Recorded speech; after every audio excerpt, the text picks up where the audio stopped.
Hey everybody, welcome back if you're returning, welcome if you're new here. Thank you for joining me today. We are going to get our shit to ponder for today. What do we got? Oh, right there. Laugh. It's one of my favorite things to do. Where the fuck is your sense of humor? I don't know about y'all, but that is my number one coping skill.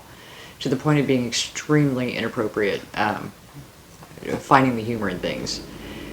And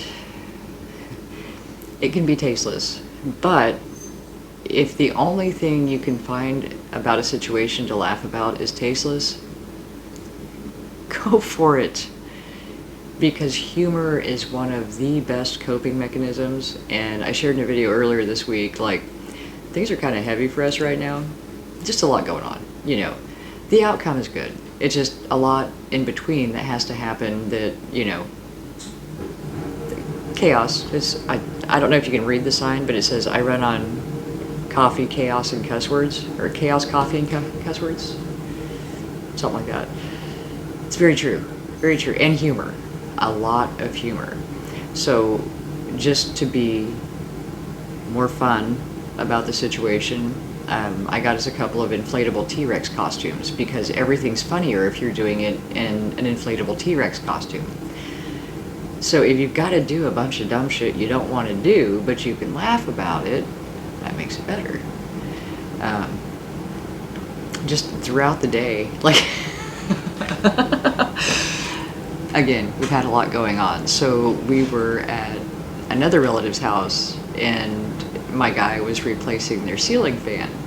Well, there's a point in that process where you can't move your hands because the ceiling fan's not supported, and they've got a lot going on, we've got a lot going on, and we've been having a fairly heavy conversation.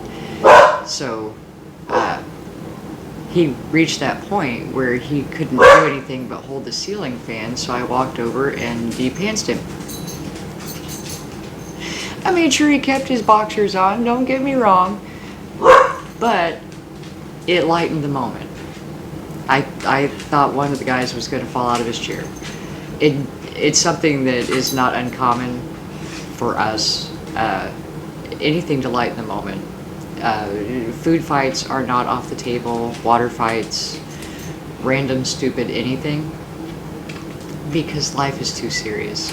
And when we are too serious about life, it'll give us ulcers. I would much rather have hiccups from laughing so hard that I couldn't stop than to end up with an ulcer because I'm trying to keep my shit together too much. If we can incorporate humor, and yesterday I was talking about a lady that I worked with who would shoot the little troll dolls at us in our cubicles.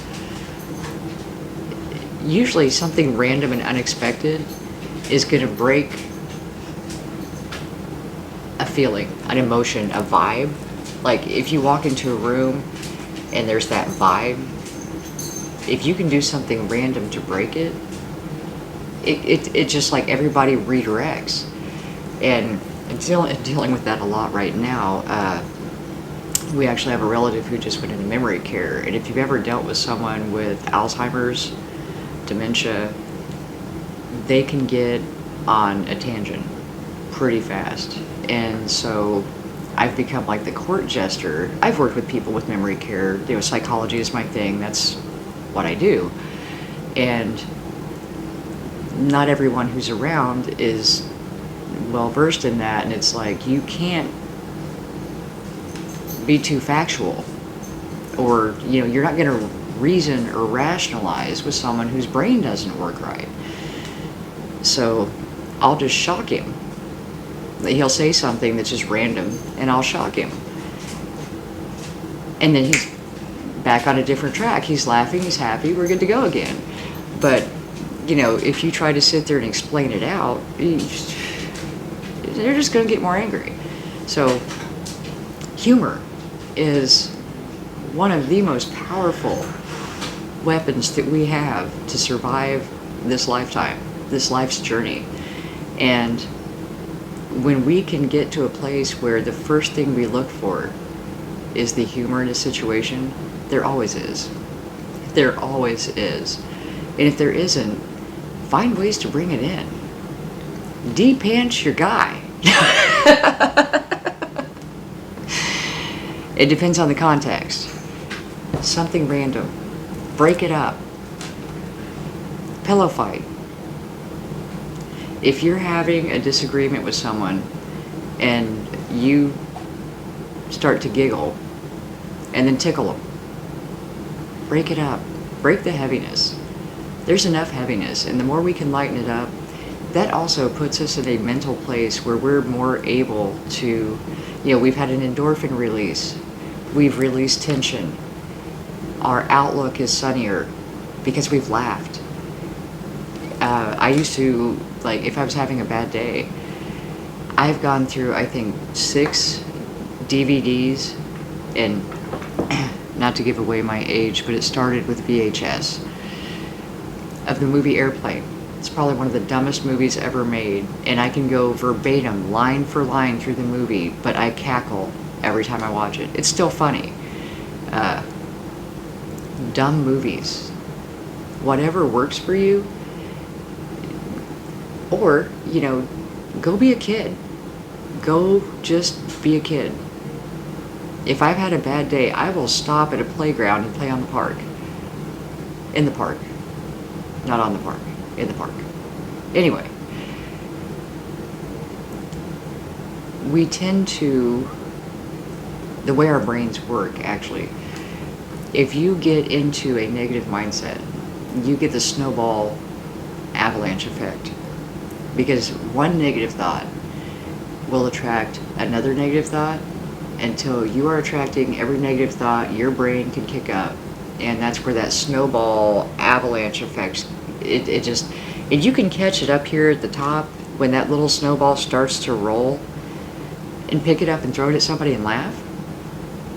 Complete redirect. You've stopped the avalanche, you've tricked your brain into being happy, and then you look at something with a completely new perspective. We have absolutely not given humor enough creds for survival. I think having a sense of humor is probably the most powerful thing.